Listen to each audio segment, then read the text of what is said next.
Hello and welcome to Inside Unreal, where you can see how to make content for Unreal Engine 4. I'm Zach Parrish, and I'm joined today by Epic Games Senior Technical Artist Jordan Walker. Hi, Zach. Hey, Jordan.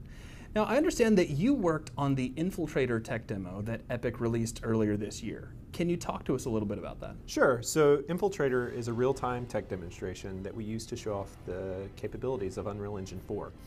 In it, we have high dynamic range reflections, GPU particles with collision, material layers, as well as many more features.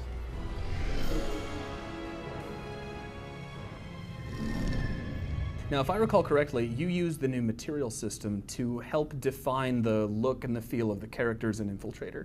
That's correct. So a character artist would hand me a character model, and I would create material layers and textures to define how those surfaces react to light. Okay, and we're going to be seeing a little bit of that today. That's correct. Awesome. So why don't we start by taking one of the characters from Infiltrator and kind of how he looked in the final cinematic, and then you can break down how you were able to achieve that look using the tools in Unreal Engine 4. Sure. So this is the character as he appears in the demo. You can see he has a couple different surfaces. There's some chrome buckle here. There's like a military fabric stretched across his chest. There's this padded fabric down below as well. And as far as the workflow goes, we would start this the same way we would start a character before. So a character artist would create a high polygon model. They would process a normal map from that model and hand that off to a texture artist. Once the texture artist received that asset, they would create a few different textures, one of them being a material mask that kind of color codes where each material goes on the surface. Now, in this case, when you say where each material goes, are you talking about like the different types of surfaces that make up the character? Right, so here you can see they colored in where metal goes on his mask. And then down here they've colored where like the fabric padding goes and where the black plastic goes. Okay. So it literally is color coding the different types of surfaces that make him up. Exactly. All right, cool. Here you can see the artist creates an asset that's basically a texture that defines where grime resides on the surface, where dirt collects. You can see in the cracks of things, this texture is a lot heavier, and it's basically saying this is where the surface is dirty. Mm-hmm. This final texture that an artist creates says where the scratches and the scuff marks happen. And they would do that on the edges of objects. They do it where a surface maybe like rubs against other things. So this is an example of a variant that we made where I took just one of the layers, which was composite plastic, and said, now it's this like orangey copper metal color. And that used all of the same textures that we created before. I just swapped out one material layer. Yeah, and the touch of color actually looks really amazing there. Very nice.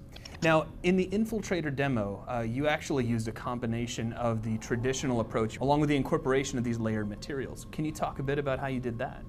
Right, so we used a traditional approach to create the material layers. So an artist will create a tiling base color, a tiling roughness texture, and a tiling normal map the same way they would before. They make that material layer look good, and then they use the new techniques of material layers to combine all of those together. And they still use traditional techniques to create the masks, right? Like those are created using Photoshop or 3D paint programs to blend the material layers together. So how do you benefit from using this hybrid technique? So you get the benefits from material layers, which is a really high resolution tiling material, combined with the benefits of traditional techniques where an artist is saying, you know, I want a scuff mark on his shoulder pad, or I want copper on this part of his body. And so you're allowed custom surface information, but it still looks really high resolution and highly detailed.